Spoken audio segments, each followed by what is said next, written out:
Amerithrax, The Real Story They Don't Want You to Hear, by Alison Garada, James Howard, and Mary Tressler.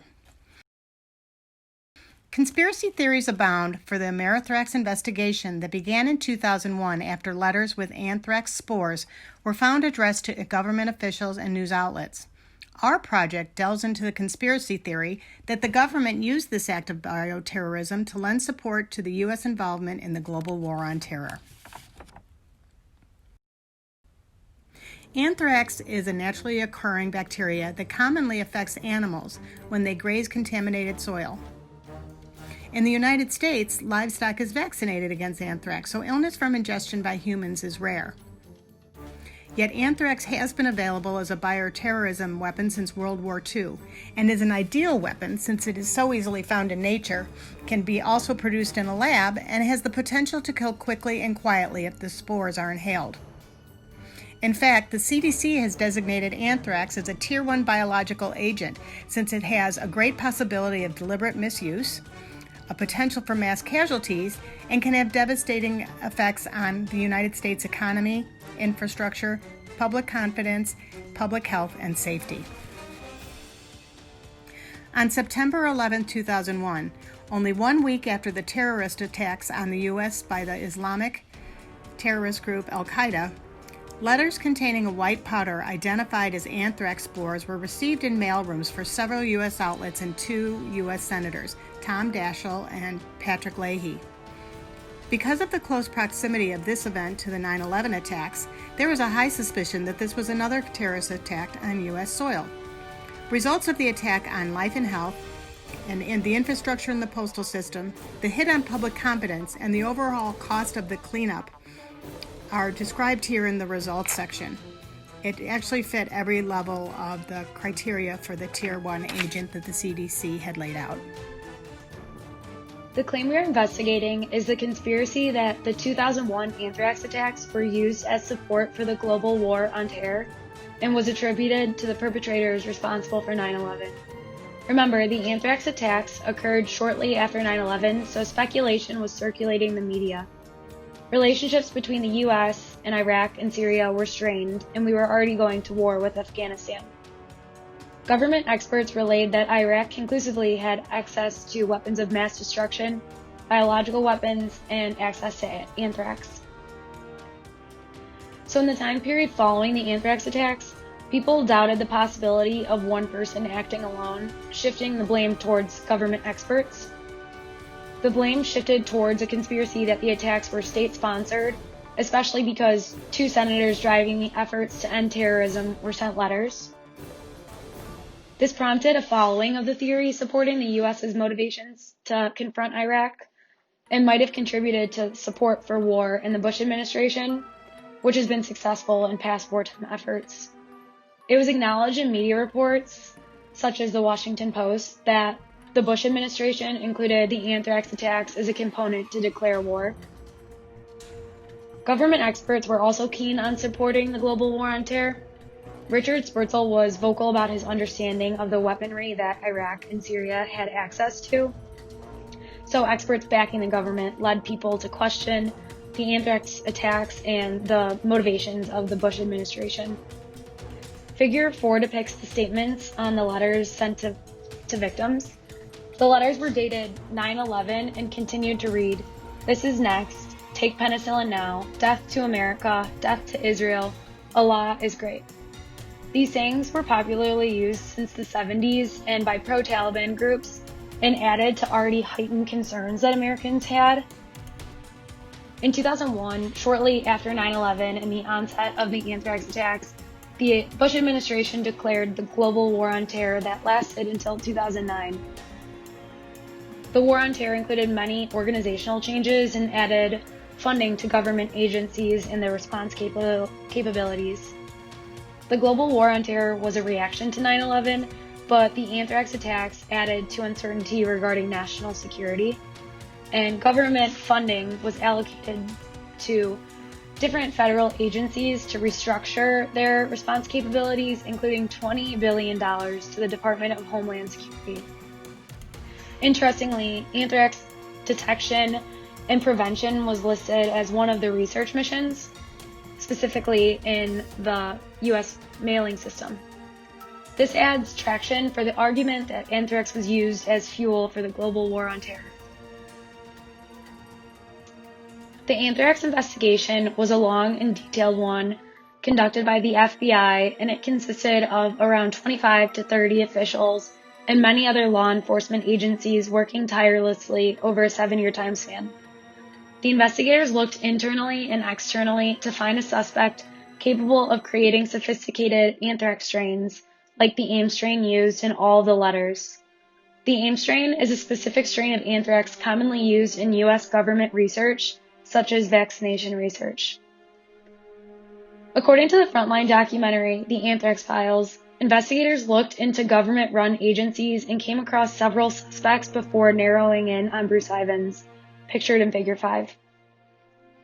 Dr. Stephen Hatfill was questioned about his involvement in the anthrax attacks, and it wasn't until years later that his name was cleared and Bruce Ivins was suspected of involvement.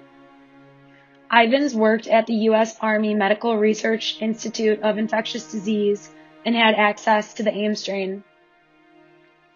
A deep investigation into Ivins' personal life revealed that he had a secret life that varied from his fun-loving personality that was described by his colleagues. The FBI interrogated Ivins to the brink of collapse after exposing his email exchanges, infatuation with a former colleague in her sorority, and an interest in a dooming biological attack. Ivins took his own life in 2008 after taking a lethal dose of Tylenol. His mode of suicide led skeptics to question the investigation and motivations because it was a slow and painful death, one which he could have prevented with his scientific background. Overall, the FBI investigation was questioned, but they are certain that if Ivins was to stand trial today, he would be found guilty of all the charges.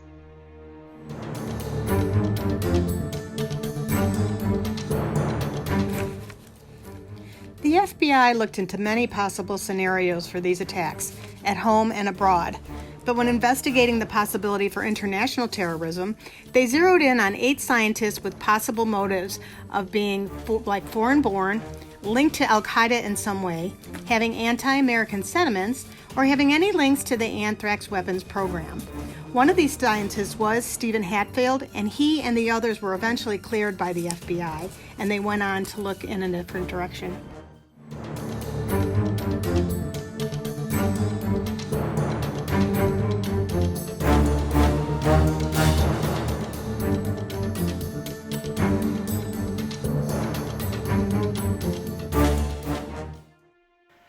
In order to understand the development of conspiracy theories, let's define a few terms first.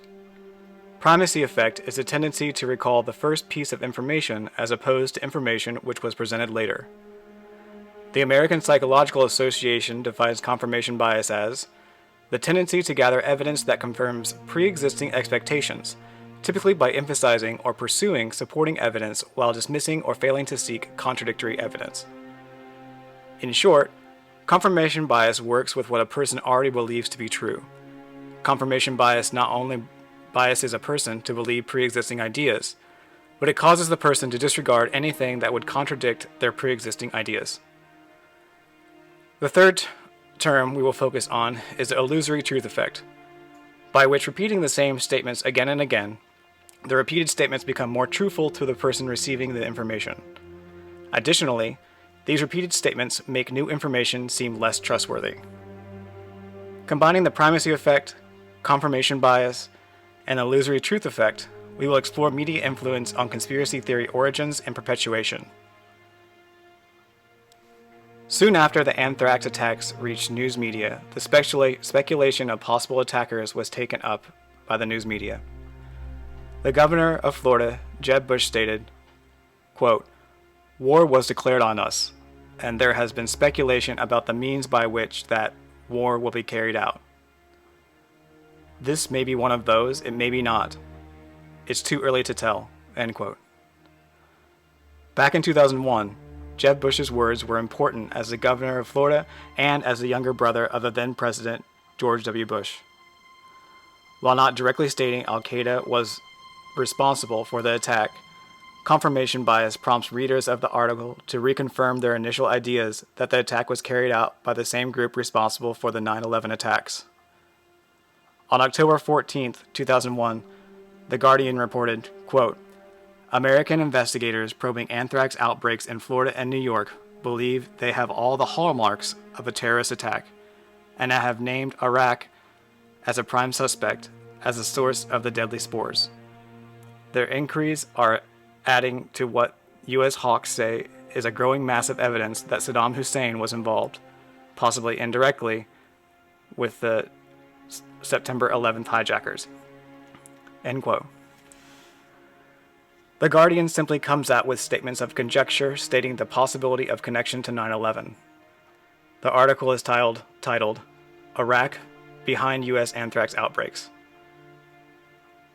While unrelated to the anthrax letters, repeated article headlines like these with confirmatory statements rather than speculatory exemplify the illusory truth effect, where repeated information becomes true to the reader. These were just two examples of major news sources. Numerous articles and news programs such as these were published during that time.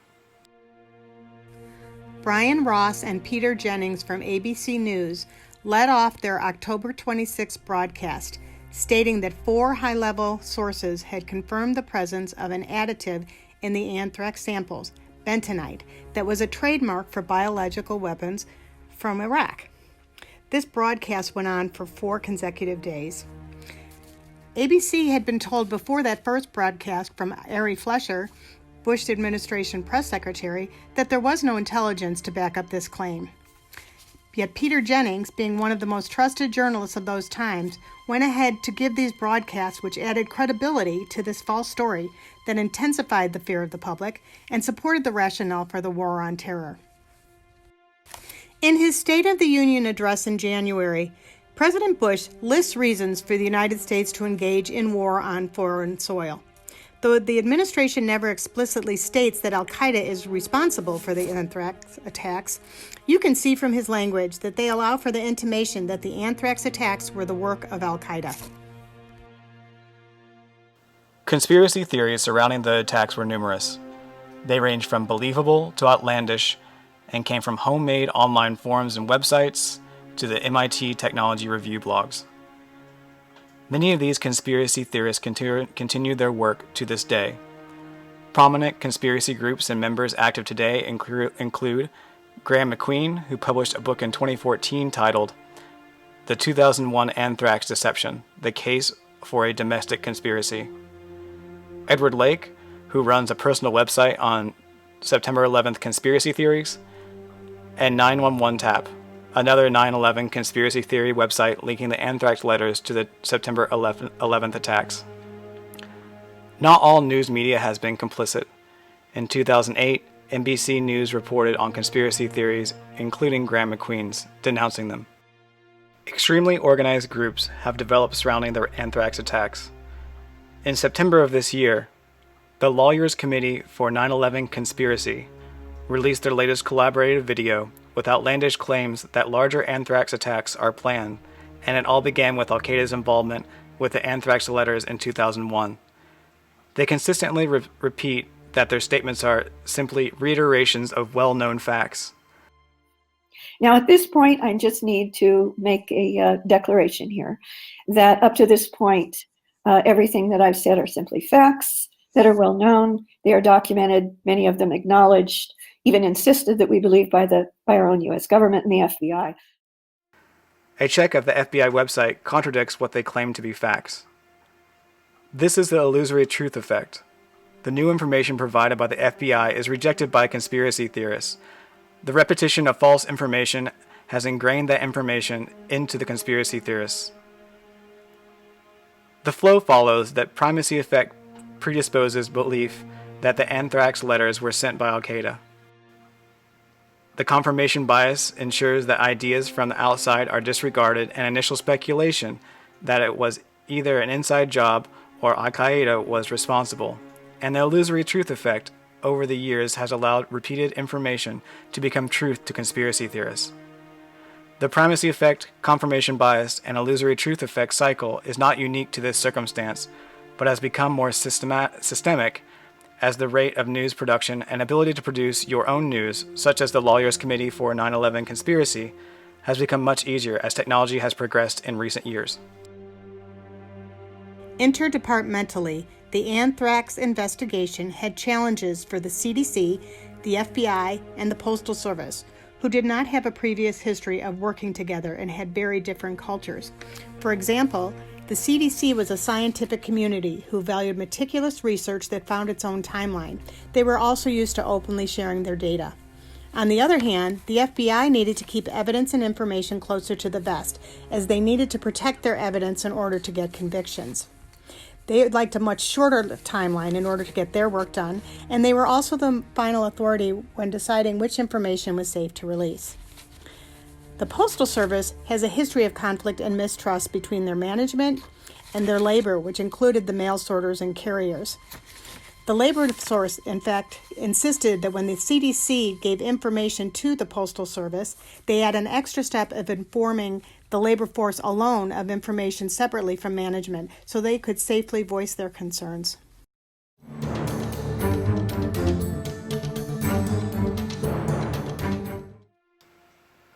So what can be done about the media?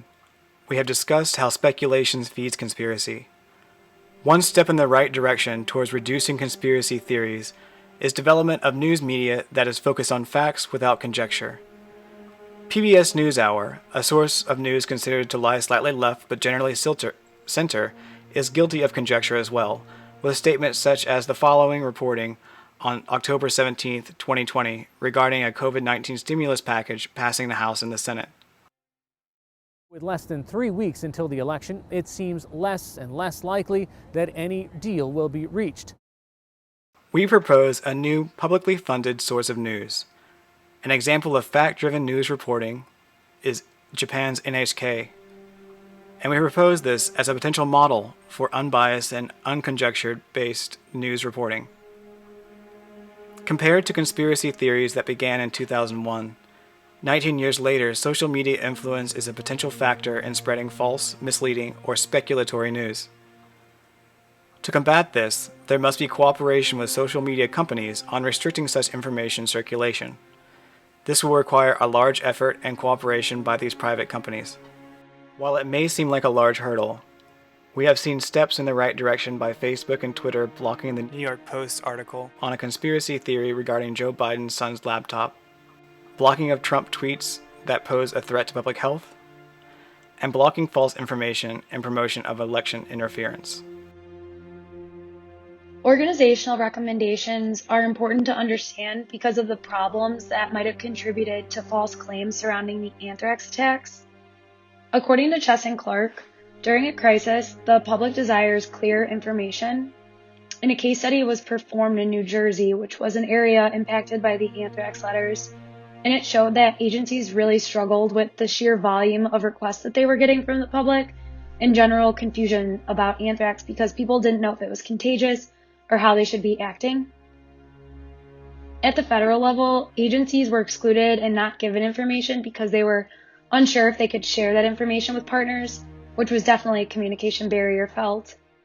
Also, the CDC was important to include, but by the time that they were consulted, they were too busy reacting to the event and didn't have time to communicate with the public as much as they could have been.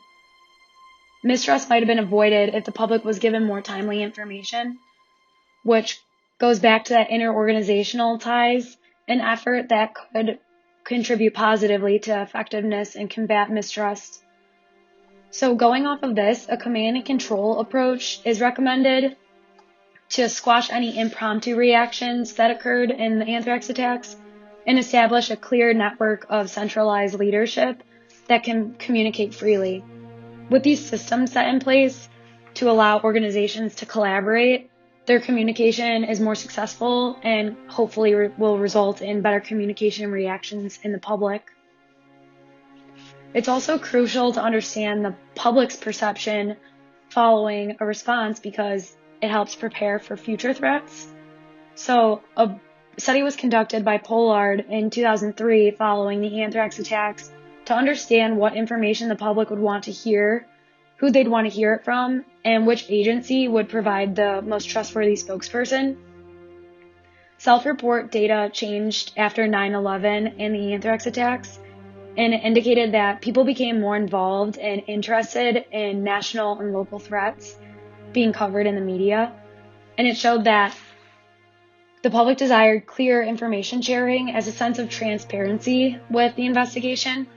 And it also indicated that government and health officials were the most recognized sources of information, specifically the CDC being the most trustworthy national spokesperson. But it's important to incorporate a trusted government health agency to establish that network of leadership. Lastly, the information about the type of threat was expected, so how and why they should be behaving in a certain way. So moving forward, there were organizational changes that occurred after the anthrax attacks that allowed for a better flow of information, and this hopefully will provide more certainty and trust in the public after a bioterrorism threat or attack. Dovetailing off Allison's information about the CDC being the most trustworthy national spokesperson, the communication strategies that they used needed to be adapted to the times. The CDC actually changed its structure dramatically after 9/11 and the anthrax attacks from one media relations team of 8 press officers to 2 interconnected teams to manage communications as well as education with the media, the public, and healthcare workers. They ultimately tripled its workforce to fulfill its mission to be prepared for the new and unpredictable threats of public health and safety. In conclusion, and to reinforce what we have been speaking of throughout this presentation, lessons from past incorrect communication reporting and response errors is the best way to promote fact-driven reporting and gain public health confidence to promote the public health and safety. Conjecture and speculation prompt conspiratorial ideas through the primacy effect, confirmation bias, and illusory truth effect cycle.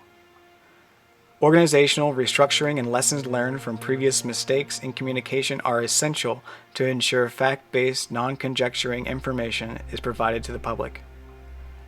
With regard to the future, recommendations are important to note due to the modern-day development of nearly immediate information dissemination through major media outlets and social media. In order to provide protection for the future, we must begin to plan for today.